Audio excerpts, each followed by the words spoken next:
जब मुगल चले गए तो मदरसा खुल होना चाहिए क्या? जोर से बोलिए। जब अंग्रेज चले गए तो मिशनरी स्कूल होना चाहिए क्या? दुर्भाग्य देखिए, मुगलों ने 1000 मदरसे खोले, अब 3 लाख हो गए। अंग्रेजों ने 1000 मिशनरी स्कूल खोला, अब 4 लाख हो गए। और इसमें सबसे बड़ा ब्लंडर किया है संविधान की शपथ लेने वाले सांसदों, विधायकों, मंत्रियों और जजों ने, जिन्होंने संविधान की गलत व्याख्या किया। और यह व्याख्या अभी तक चल रही है। इस व्याख्या को ठीक करना पड़ेगा। भारत के संविधान का आर्टिकल 27 कहता है मजहब को प्रमोट करने के लिए सरकार 1 रुपए खर्च नहीं कर सकती। धर्म को प्रमोट करने पे कोई रोक नहीं, ध्यान रखिएगा। धर्म को प्रमोट करने पे कोई रोक नहीं है, मजहब को प्रमोट करने पे संविधान रोक लगाता है। आप इसको ऐसे समझिए, सारी बातें संविधान में नहीं लिखी हुई हैं। जैसे संविधान में कहीं नहीं लिखा है भोजन करना, फिर भी आप भोजन करते कि नहीं करते? संविधान में कहीं नहीं लिखा है कपड़ा पहनो, कपड़ा पहन रहे नहीं पहन रहे। संविधान में कहीं नहीं लिखा है सुबह सुबह नहाना, नहाते हैं। कहीं नहीं लिखा है कि त्योहार मनाओ, त्योहार मनाते हैं। कहीं नहीं लिखा हुआ व्रत करो, व्रत करते हैं। कहीं नहीं लिखा दान पुण्य करो, दान पुण्य करते हैं। जो हम सामान्य स्थितियों में करते हैं वो संविधान में कोई बात नहीं लिखी हुई है। संविधान में वो बातें लिखी हुई हैं जिसको हम सामान्य स्थितियों में नहीं करते। संविधान में कहीं नहीं लिखा हुआ कि डॉक्टर के पास कोई पेशेंट जाएगा, इनको इलाज करना है, ऐसा कुछ लिखा ही नहीं। संविधान का आर्टिकल 27 यह कहता है मजहब को प्रमोट करने के लिए सरकार 1 रुपए खर्च नहीं करेगी। आप मुझे बताओ, मदरसे में मजहब को प्रमोट किया जाता है या सर्वधर्म समभाव को प्रमोट किया जाता है? क्या मदरसों में वसुधैव कुटुंबकम को प्रमोट किया जाता है? क्या मदरसों में सर्वमंगल मांगल्य को प्रमोट किया जाता है? क्या मदरसों में भारत की संस्कृति को प्रमोट किया जाता है? क्या मदरसों में भारत की परंपरा को प्रमोट किया जाता? नहीं। फिर भी सरकारें मदरसों को अनुदान भी दे रही हैं, मदरसों को वेतन भी दे रही हैं, फंडिंग भी कर रही हैं। और आपके यहां तो एक व्यक्ति ब्रिटेन में बैठा था, पता नहीं कहां बैठा था, वो भी मदरसे में टीचर बना हुआ था। अब उसकी जांच वांच चल रही है। आर्टिकल 28 कहता है किसी भी सरकार द्वारा मान्यता प्राप्त स्कूल में या सरकारी स्कूल में मजहबी तालीम नहीं होगी। याद रखिएगा, फिर से धार्मिक शिक्षा देने पर रोक नहीं लगाई। किस पे रोक लगाई? मजहबी तालीम। आर्टिकल 29 कहता है सबको अपनी अपनी रीतियां मानने का अधिकार है, लेकिन ध्यान रखिएगा कुरीतियों का नहीं। संविधान किसकी इजाजत दे रहा है? रीतियों की, कुरीतियों की नहीं। आर्टिकल 30 में कहा गया जो बहुत संख्या में कम है वो अपना स्कूल खोल सकते हैं। ब्लंडर कहां हुआ? संविधान की व्याख्या करने वाले माननीय सुप्रीम कोर्ट के जजों से और हमारे केंद्रीय मंत्रियों से और या सांसदों से। आर्टिकल 30 यह कह रहा था कि जो भारत में अल्पसंख्यक हैं वो अपना एजुकेशन इंस्टीट्यूशन खोल सकते हैं। पता नहीं कहां से उनको उसमें रिलीजन दिख गया कि एजुकेशन इंस्टीट्यूशन को जज साहब उन्होंने रिलीजियस एजुकेशन इंस्टीट्यूशन समझ लिया। मैं आपके सामने ये संविधान, मेरे पास ये असली वाला संविधान है, नकली वाला नहीं है, खाली वाला नहीं है।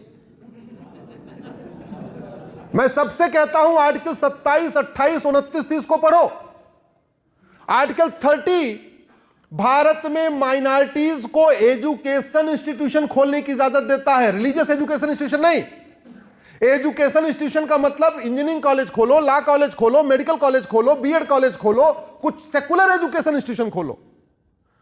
आपको आर्टिकल 30 रिलीजियस एजुकेशन इंस्टीट्यूशन खोलने की इजाजत ही नहीं देता। और आप बताओ मदरसा मजहबी तालीम सेंटर है कि नहीं?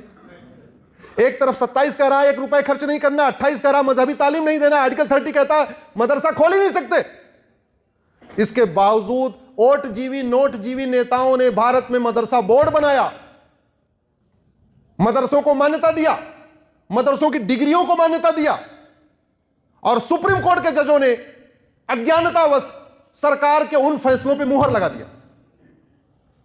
अब दिक्कत यह हो गई है वो 3 जज 5 जज बैठ के मुहर लगा चुके हैं, अब उनको अपना फैसला लेने में शर्म आ रही है।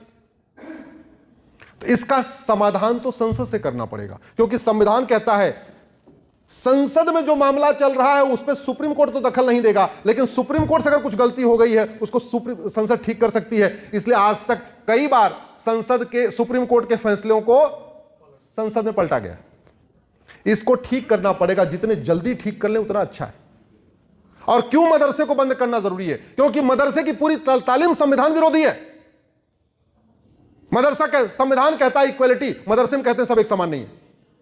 संविधान कहता है जेंडर जस्टिस, जेंडर इक्वलिटी, महिला पुरुष एक समान है, मदरसा कहता नहीं सब एक समान नहीं है। संविधान कहता है यूनिटी, नेशनल इंटीग्रेशन, फ्रेटर्निटी, राष्ट्र प्रथम, मदरसा कहता है राष्ट्र प्रथम के कोई कॉन्सेप्ट ही नहीं है। संविधान कहता है article 14 equality before law, equal protection of law, संविधान मदरसा कहना ना सब एक समान नहीं है। आर्टिकल 17 कहता छुआछूत खत्म करो, मदरसे में छुआछूत सिखाया जाता है। अरे समझिए जरा आप, कितना बड़ा खतरा है। अभी एक वीडियो आया और वो सारे मदरसों में ही बात सिखाई जाती है। उसे पूछा गया मौलवी से कि बलात्कार ज्यादा जघन्य अपराध है कि मूर्ति पूजा? तो मौलवी ने क्या बोला जानते हैं? जिस देश में 3 लाख स्कूलों में यह सिखाया जा रहा हो कि मूर्ति पूजा बलात्कार से भी ज्यादा जघन्य अपराध है, उस देश का भविष्य क्या होगा? आपने कभी सोचा क्या? इसलिए कहता हूं, एक भी मदरसा छूटा तो सुरक्षा चक्र टूटा।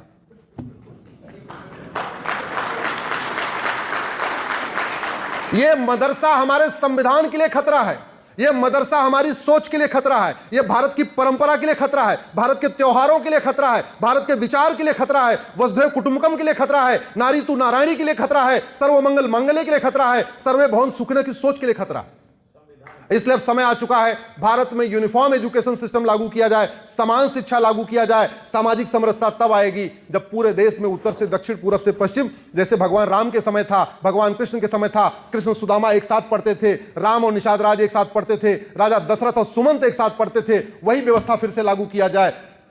सब एक किताब पढ़ें, बंगाल वाला बंगाली में पढ़े, गुजरात वाला गुजराती में पढ़े, महाराष्ट्र वाला मराठी में पढ़े, लेकिन किताब तो एक होनी चाहिए। मुझे यह बताइए, कांस्टेबल और कलेक्टर के बच्चे की किताब एक होनी चाहिए कि अलग अलग होनी चाहिए? डॉक्टर और कंपाउंडर के बच्चे की किताब एक होनी चाहिए कि अलग अलग होनी चाहिए? गरीब और अमीर के बच्चे की किताब एक होनी चाहिए कि अलग अलग होनी चाहिए? अगर हमें एक भारत श्रेष्ठ भारत बनाना है, सामाजिक समरसता को मजबूत करना है, इस देश में यूनिफॉर्म एजुकेशन सिस्टम लागू करना पड़ेगा। इसके लिए मैं कोर्ट में लड़ रहा हूं, आप लोगों से आग्रह कर रहा हूं, इस विषय पर लिखना शुरू करिए, बोलना शुरू करिए, क्योंकि यह विदेशी एजुकेशन सिस्टम हमारे लिए बहुत बड़ा खतरा है। फॉरेन एजुकेशन सिस्टम हमारे लिए बहुत बड़ा खतरा है, और संविधान भी यही कहता है कि यूनिफॉर्म एजुकेशन सिस्टम होना चाहिए। इत श्री तृतीय अध्याय समाप्ति।